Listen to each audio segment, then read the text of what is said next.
Станислав Иванович, его жена и дочка Лариса жили в небольшом поселке, который был недалеко от воинской части. Места вокруг были глухие и северные. Там и нес службу Станислав Иванович.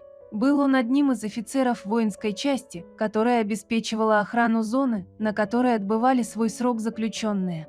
Все семьи офицеров жили здесь, дети ходили в детский сад и школу, работали клуб и столовая.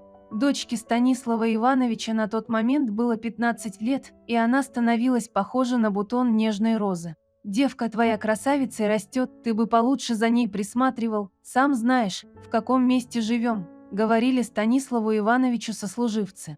В последнее время девушка часто просила у отца собаку, но все сложилось по-другому. Станислав Иванович уже собрался сделать дочке подарок и даже ждал рождения щенка от одной знакомой Лайки, но произошел интересный случай. В один из дней на территорию части пробрался маленький волчонок.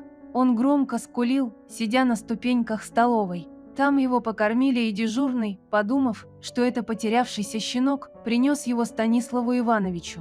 Не возвращать же его обратно в лес. Отец принес волчонка домой и подарил его дочке. Малыш был до того хорош, что Лариса с первого взгляда полюбила своего нового питомца. Дали волчонку имя Добряк. С тех пор они вместе росли, девушка и ее любимый волк. Отец занимался дрессурой и тренировками волчонка, и получалось это у него очень знатно. С детства он слышал, что волк – животное непокорное и дрессировке не поддается. Вот и хотел он проверить, так ли это. Он считал, что любовью, лаской и заботой от животного можно всего добиться. И в общем-то его теория подтверждалась на собственном примере. Добряк приносил палку, перепрыгивал через барьеры и хорошо знал команды. Шло время, после окончания школы Лариса поехала в ближайший районный центр учиться на повара. Пока училась, умудрялась подрабатывать в местной столовой, получая стаж и опыт работы.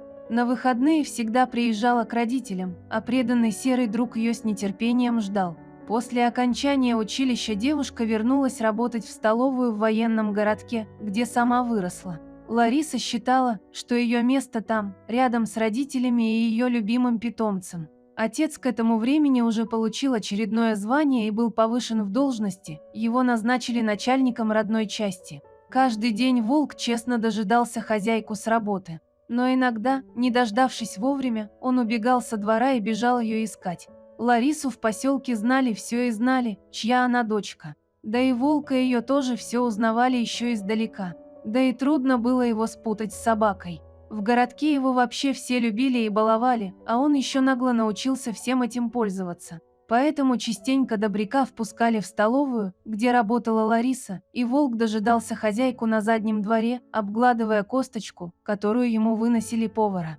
В тот день Лариса поздно возвращалась с работы. Зарплату в военном городке всем выдавали одновременно, и это был как раз тот самый день.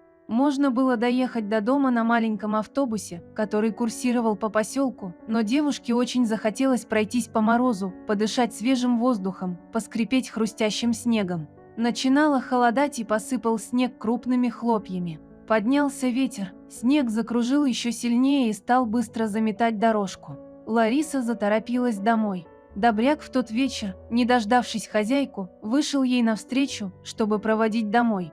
Как уже говорилось ранее, Ларису и волка в округе знали все, как и ее отца Станислава Ивановича. Потому родители девушки обычно были спокойны за нее. А напрасно. Всегда найдутся те, кто хочет поживиться за чужой счет, и не только поживиться. Один из таких любителей дождался дня выдачи получки, выбрал темный переулок и стал поджидать подходящую жертву. Лариса шла быстрым шагом, до ее дома оставалось совсем немного. Вокруг частные дома, высокие заборы и темные переулки. Грабитель сдалека, увидев силуэт девушки, сел в засаду и при первом же удобном моменте вышел ей навстречу. Откуда он взялся в этом поселке, неизвестно. Он глумился, вертя в руках нож, лезвие которого сверкало в темноте. Лариса, заметив его на своем пути, сперва даже не поняла, что происходит. Потом она подумала, что это какая-то дурная шутка. Ей даже в голову не могло прийти, что кто-то может напасть на нее в ее родном городке. Но бандит стал наступать. Лариса испугалась. Дураков-то на свете хватает. Надо бежать.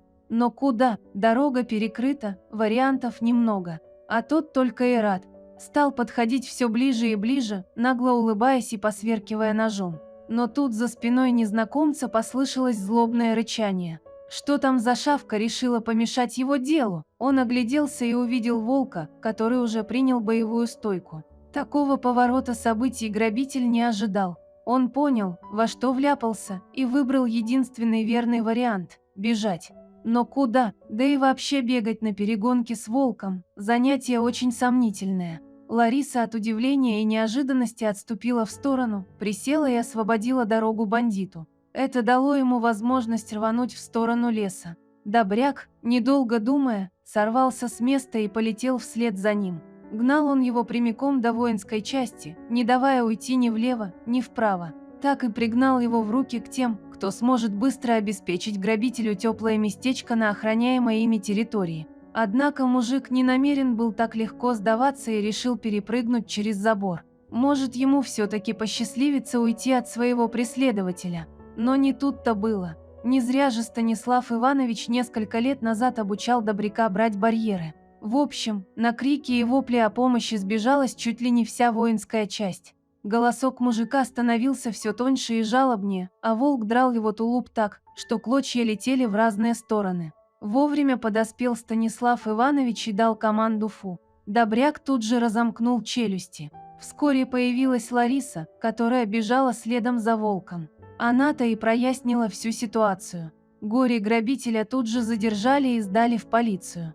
Он даже был рад, что его не оставили на растерзание волку. Добряк же прожил очень долгую и насыщенную жизнь и до конца оставался любимцем семьи Станислава Ивановича. Дорогие зрители, если вам понравилась эта история, обязательно поставьте палец вверх и поделитесь этим рассказом со своими друзьями. Если вы впервые на этом канале и еще не подписаны на него, рекомендую подписаться прямо сейчас, чтобы не пропустить очередную захватывающую историю.